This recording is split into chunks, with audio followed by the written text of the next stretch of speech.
Hola, ¿qué tal, amigas? Bienvenidas a mi canal. Yo soy Elis, Elis contra el cáncer. El día de hoy les quiero hablar sobre 5 milagros que me han sucedido después que me diagnosticaron de cáncer de mama. Bueno, yo se los voy a enumerar como con un subtítulo y luego vamos a ir hablando uno por uno, ¿vale? El número 1 es el señor en el restaurante. Yo sé que no lo van a entender mucho así, pero ya cuando les empiece a explicar, entonces ya van a entender. Así que quédense hasta el final. Bueno, en realidad me han sucedido más cosas, pero yo solo les voy a hablar de 5. ¿Ok? El señor del restaurante, el primero. El segundo, el día de los 20,000 pesos. El tercero, el día que no tenía para el almuerzo. El cuarto, la visión de mis 80 años. Y el quinto, el milagro en la iglesia. Bueno, por favor, esto es una charla entre amigos, así que sírvase en un café, un té, un tintico, como decimos acá en Colombia, y siéntese en su lugar favorito para que disfruten de este video. Bueno, el primero es el señor en el restaurante. Resulta que estábamos en la ciudad de Bogotá con mi hijo menor que me acompañaba por esos días y era el cumpleaños de mi hijo. Así que fuimos a un restaurante para almorzar y bueno, después de andar mucho, buscar en muchos restaurantes, al fin encontramos uno que a mi hijo le gustaba la comida de ahí y quisimos comer ahí. Cuando estábamos ya comiendo, vimos un señor al fondo, bueno, no tan al fondo, hacia el fondo del restaurante, pero la mesa que seguía de nosotros. Y se me acercó y me miró a los ojos y me dijo, usted está muy enferma, ¿cierto? Y yo solo le sonreí y lo miré, no le contesté nada. Y entonces me dijo, tranquila, no se preocupe, que usted se va a curar y va a poder vivir muchos años con su esposo y sus 2 hijos. Y el señor era un señor bonito, de cabello blanco, rosado, muy pulcro él, muy bien vestido, muy bien hablado, con una voz muy suave. Y cuando él me habló, yo sentí el escalofrío en el cuerpo. Pero yo no le dije nada, no le contesté nada, yo solo le sonreí. Y nos miramos con mi hijo. En ese momento entraron unos habitantes de calle, unos chicos que estaban pidiendo comida. Y nosotros decidimos compartir la comida que teníamos con ellos. Así que le empezamos a empacar la comida para que ellos llevaran. Y cuando los chicos se fueron y volvimos a mirar la mesa del señor, el señor ya no estaba. Y lo más curioso es que el señor tendría que haber pasado por donde nosotros para poder salir del restaurante, porque nosotros estábamos hacia el lado de la puerta. Y no lo vimos pasar, no, simplemente no estaba. No dijimos nada del tema con mi hijo, pero cuando llegamos a la casa, mi hijo me dice como extraño el señor del restaurante, ¿no? Y le digo yo sí, y dice, y además él cómo sabía que tú estabas enferma, que tenías 2 hijos y que tenías esposo, porque es que el señor me dijo así, 2 hijos. O sea, me dijo con tus 2 hijos y tu esposo. Y entonces, bueno, eso quedó así, como ustedes pueden ver, ya han pasado casi 8 años y yo estoy muy bien. Pues en ese momento el diagnóstico no era bueno para mí, pero bueno, mira, acá estoy. Entonces, bueno, esa es la primera cosa que me sucedió así como que me hizo la cabeza boom, boom. Y yo como que también, o sea, ¿cómo me pasan estas cosas a mí? Si yo soy una persona escéptica, yo, bueno, en ese momento así me sentía. Y, y bueno, estas cosas me hicieron cambiar mi pensamiento y muchas cosas. El segundo es el día de los 20,000 pesos. Resulta que yo tenía que ir a un juzgado a recoger unos documentos y tenía que recogerlos y luego llevarlos a mi EPS. Ya les he comentado que la EPS acá en Colombia es la entidad promotora de salud que maneja los recursos del Estado, pero es una empresa privada. Para poder yo ir con un especialista, primero tengo que pasar por la EPS para hacer autorizar determinadas órdenes médicas y así. Entonces, en ese momento yo había puesto una acción de tutela a la EPS para que me diera algunas cosas que no me estaba dando, que me estaba demorando mucho. Y había salido a mi favor. Una acción de tutela es algo legal que nosotros tenemos acá, como un derecho legal que tenemos acá, cuando vemos vulnerados nuestros derechos. Entonces, bueno, yo había ganado la tutela y había salido a mi favor, entonces iba a recoger la respuesta y tenía que llevarla a la oficina. Llego al juzgado y me dicen, no, acá no está su documento, debe ir al otro juzgado. Y bueno, me voy caminando al otro juzgado, pues era lejos, relativamente, pues como yo estaba en ese momento, que me cansaba mucho y eso, pues para mí era lejos. Sin embargo, llegué y me fui caminando porque solo tenía lo del transporte de ida y regreso a mi casa, que era lejos de ahí. Entonces, bueno, dije, me voy a pie y lo reclamo. Cuando llego allá, empiezo a buscar de oficina en oficina y nadie me daba razón. Y bueno, tanto que yo me agoté de preguntar y de esperar y de hacer fila para preguntar y nada. Me senté en una banca y estaba ya casi que a punto de llorar cuando una funcionaria me dice que me pregunta qué me pasa, si estoy bien. Entonces, bueno, le cuento y entonces ella dice, no, yo le busco el documento y va y averigua y me dice, no, su documento ya salió para el correo.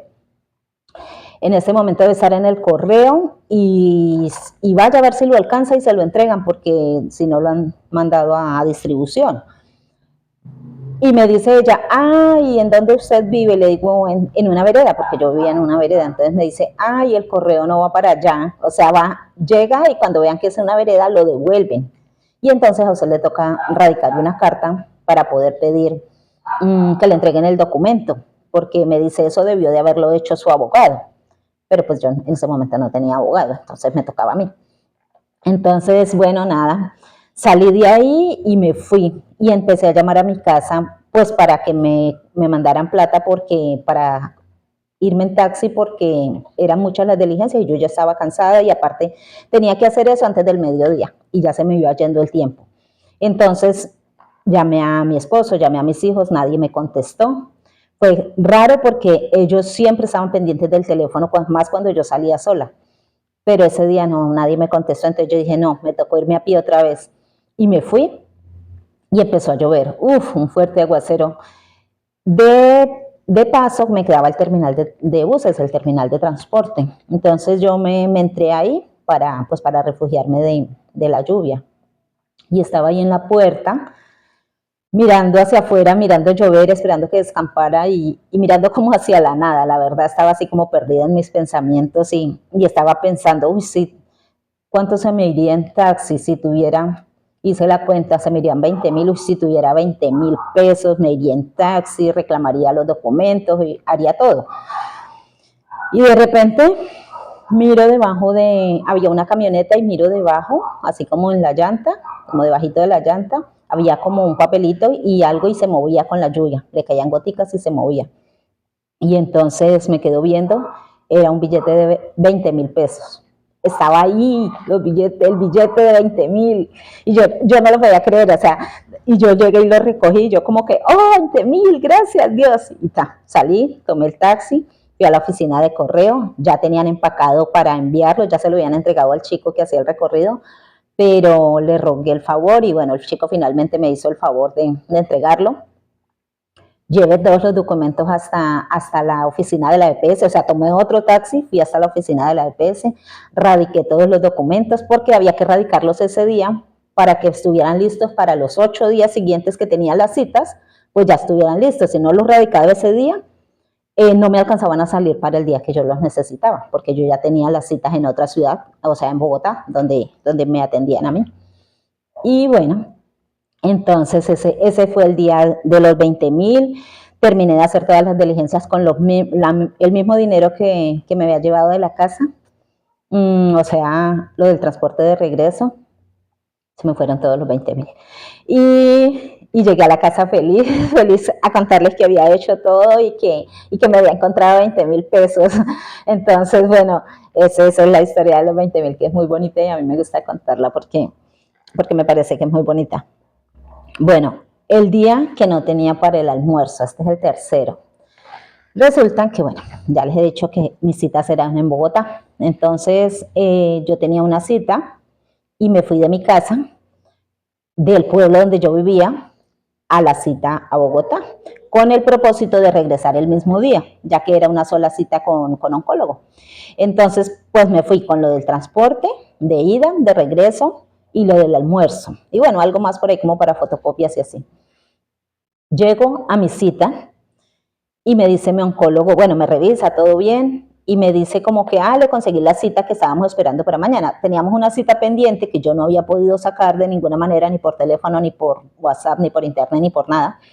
Y el doctor en la cita pasada me había dicho que él me iba a ayudar a ver si me lograba ubicar una cita. Y cuando llegué me dijo, se la logré sacar para mañana, la tenemos para mañana, con otro especialista. Entonces, nada, yo no podía perder esa cita y entonces yo le dije que sí, que claro, que yo la tomaba. Yo sabía que yo no había llevado, yo no iba preparada para quedarme esa noche allá en Bogotá. Entonces, sin embargo, yo le dije que sí. Entonces, bueno, salí de ahí, de la cita con el doctor y dije, pues nada, no se puede almorzar hoy porque el dinero del almuerzo pues se lo voy a meter a la tarjeta del Transmilenio. O sea, el Transmilenio es el transporte masivo de acá de Bogotá y el transporte público.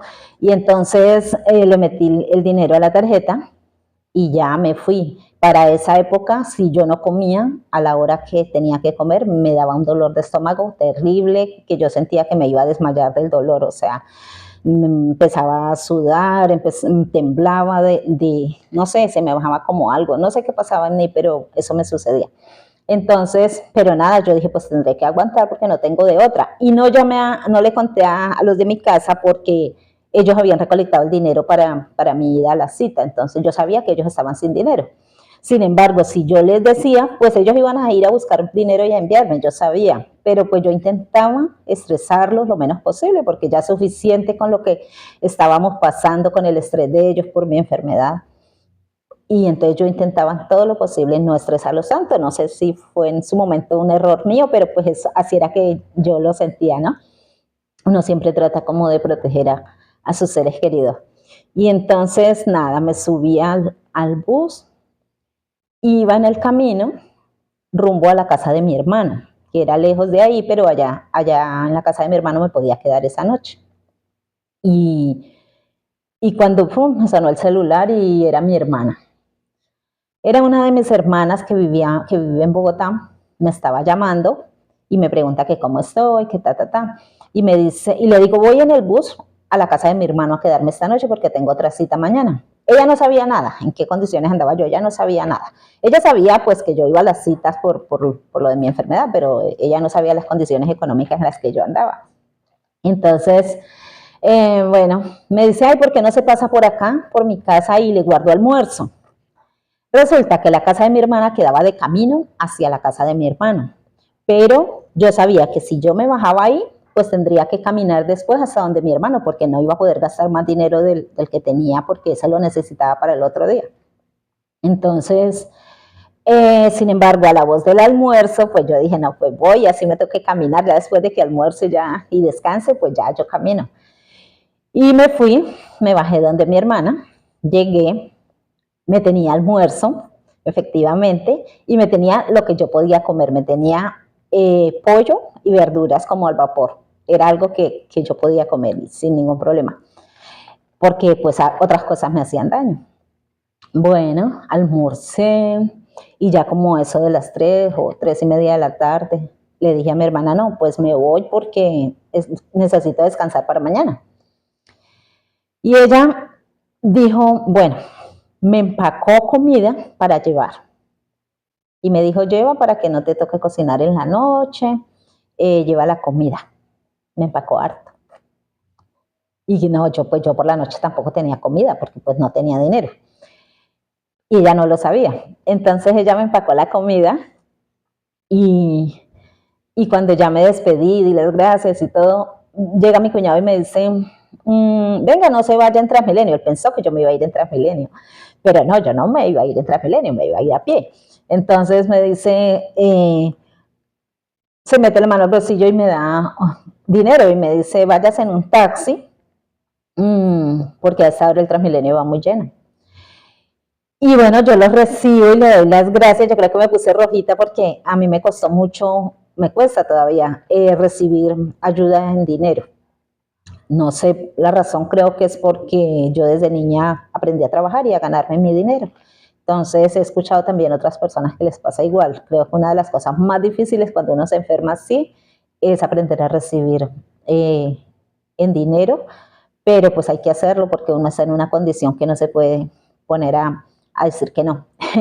Y entonces nada, sí recibí el dinero, me fui, tomé el taxi, me fui a donde me quedaba a dormir, donde mi hermano, tuve para esa noche comer, tuve para el otro día porque solo me comí la mitad, tuve para el otro día el desayuno. Al otro día pues me fui a mi cita, salí de mi cita y ya, me fui a la terminal de transportes, tomé el bus para mi casa, para mi pueblo y ya llegué a mi casa muy bien, feliz, contenta, todo. Eso es algo que también me pasó y bueno, es también algo muy bonito. Bueno, la cuarta es la visión de mis 80 años.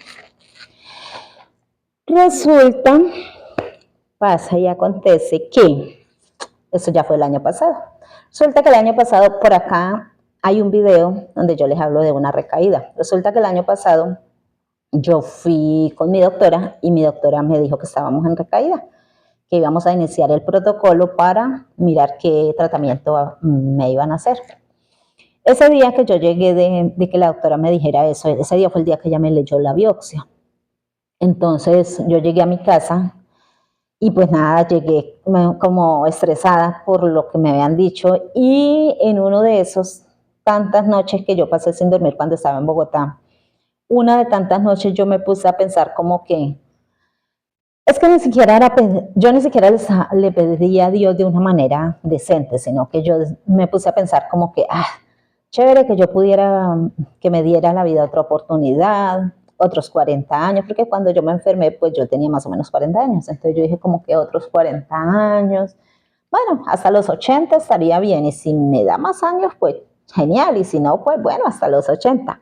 Y cada que el proceso avanzaba y todo me iba saliendo bien, yo me iba convenciendo más de que sí tenía esa segunda oportunidad de vivir hasta los 80 o más. Entonces, cada que me hacían un proceso, por ejemplo, el doctor decía, bueno, le vamos a poner tal medicamento, vamos a ver si aguanta. Yo creo que sí, porque usted se ve que es fuerte y vamos a darle con todo. Yo le decía, hágale, doc, vamos con todo. Me decía, ojo, si aguantó, que no sé qué, y la veo bien y esto, entonces vamos a ponerle tal cosa porque yo la veo que aguante. Y así sucesivamente, pues íbamos avanzando. Entonces yo me convencí y yo estaba segura de que yo ya estaba curada y de que ya tenía otra oportunidad y que iba a vivir hasta los 80 o más años, ¿no? Entonces, y que iba a morir de otra cosa, que no era de cáncer. Bueno, ese día llegué y me acosté a mi cama a descansar y me puse a pensar en que me habían dicho que estaba en recaída y dije como que yo me ilusioné en vano porque yo pensé que sí tenía esa segunda oportunidad y veo que no, ahora veo que no me curé, o sea que el cáncer estaba ahí todavía. Estaba pensando así. Cuando de repente se me pasó un flash como el de una película.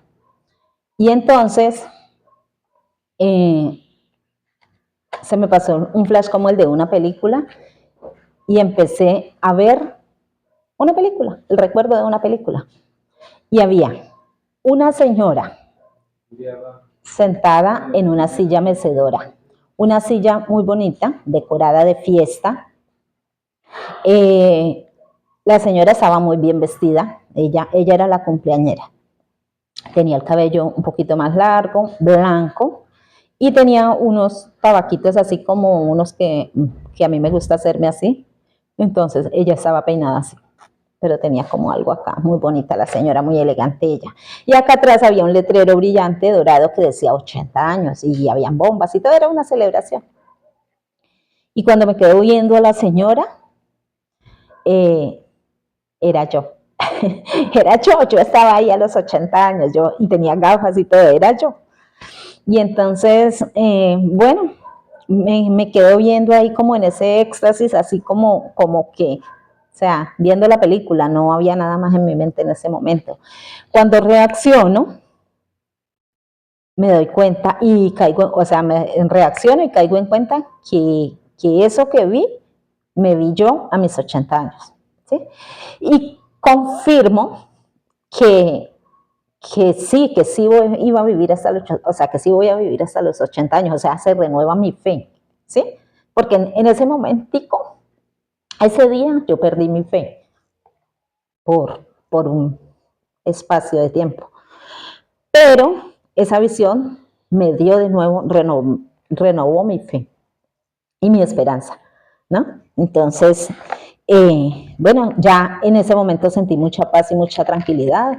Me levanté de ahí de la cama, dejé de lamentarme y ya me fui a hacer mis actividades común y corriente con fe, con alegría, como siempre yo he sido. Y ya de ahí en adelante sí seguí yendo a los controles, he seguido yendo a todos los procesos que los médicos me dicen, pero con toda la actitud, con toda la energía, sin pesimismo ni nada, sino siempre con actitud y todo me ha ido saliendo muy bien. Entonces, bueno, esa es la visión de los 80 años. Bueno, vamos nos falta la quinta.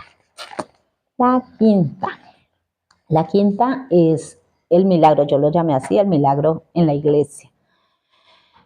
Bueno, resulta que después de muchos años de vida mía, volví a la iglesia, bueno, a una iglesia, y me nació ir un día. De hecho, después de esto que les estoy contando de los 80, de la visión de los 80 años, al poco tiempo fui a la iglesia, me nació ir y fui con mi esposo. Después de esta ida, volví otro día, volví sola, al poco tiempo. Y estando allí, empiezan a hacer dicen como que vamos a orar por las personas que están enfermas, por esto, por lo otro. Y de repente, no sé, yo me pongo las manos en mi pecho y se me fue el mundo. O sea, no es que me haya desmayado, sino que me quedó como la mente en blanco, como si yo no estuviera pensando en nada. Y lo que las personas hablaban lo escuchaba muy lejos. O sea, el murmullo de la oración que la gente decía, yo la escuchaba lejos. En ese momento yo no sabía ni que estaba en una iglesia, ni nada. Yo estaba de pie en ese momento. Y no sé cuántos minutos pasaron, no sé nada. Solo sé que cuando volví a reaccionar, estaba sudando, o sea, transpirando así, pero a chorro, se me escurría por acá, por las puntas del cabello. Lo tenía así como lo tengo ahorita y me escurría así, me mojaba toda la blusa, la camisa, todo estaba, la cara, todo estaba lavada de sudar y sentía un calor acá, como un círculo de fuego acá, así un círculo grande, me abarcaba como este por acá. Uf, fuerte, y era como cuando uno acerca la mano a una llama de fuego y ya empieza uno como a quemarse y uno la quita, algo así sentí. Ya ahí reaccioné y me di cuenta que estaba en la iglesia y bueno, me arrodillé y me puse a dar gracias y luego sentí una paz inmensa, que ustedes no se alcanzan a imaginar. Ese es el quinto. Eso les quería contar. También les cuento que me costó mucho hacer este video.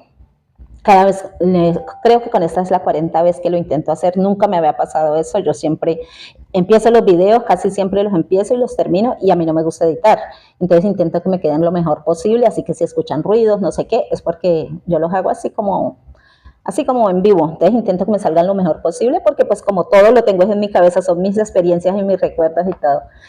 Pero este video me costó bastante, siempre salía mal, cuando pensaba que había quedado bien, había quedado mal, cuando estaba haciéndolo mucho ruido en la calle, llegaba gente haciendo ruido, me quedaba sin audio, se me caía el teléfono, se me descargaba el teléfono, bueno, de todo me pasó y entonces me entró como más la necesidad de hacer el video. Entonces dije, lo voy a hacer y anoche estuve rogando a Dios, al Señor Jesucristo, que me ayudaran a hacer este video y que me saliera bien hoy, porque era algo que, o sea, estos videos yo los hago como agradecimiento a todas las bendiciones que yo he recibido después de que me enfermé, o yo creo que toda la vida, pero las he visto más ahora después. Entonces, eso les quería contar. Bueno, en este momento ya por allá pusieron música duro, pero igual no voy a cortar el video. Quiero que sepan que ustedes no están solas. Y quiero que sepan también que es importante mantener la fe, aferrarse a la fe. A la fe no es solamente para las personas que tienen una creencia religiosa o que pertenecen a una iglesia o que creen en Dios o que son cristianos o que son evangélicos o que son, bueno, de determinada católicos. No, la fe es para todas las personas porque nos ayuda a creer en que las cosas son posibles. Así sea fe en usted mismo. Yo empecé todo este proceso con fe en mí misma, con fe en mis médicos, con fe en la humanidad, con fe en mi familia, ¿sí? Lo que menos yo pensaba era tener fe en Dios, porque en ese momento yo estaba muy alejada de Dios, o sea, yo sabía que existía y tenía un respeto, pero no pedía, no oraba, nada de esas cosas para mí. Entonces, en ese momento pues ha cambiado la perspectiva. ¿Sí se dice así? Bueno, como sea que se diga. Bueno, yo creo que Jesucristo me sanó.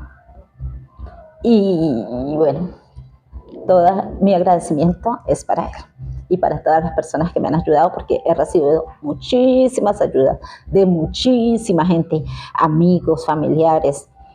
Primero que toda la familia, después amigos de mis amigos, mi equipo médico y hasta gente desconocida. Entonces, bueno, este era un video que era muy importante para mí y gracias a Dios lo logré. Lo logré. Recuerden que ustedes no están solas, que si yo pude, usted también puede. Abrazos y besos. ¿Y se tomaron el café? Sí, estaba rico, el tintico, decimos acá en Colombia. Chao, besos.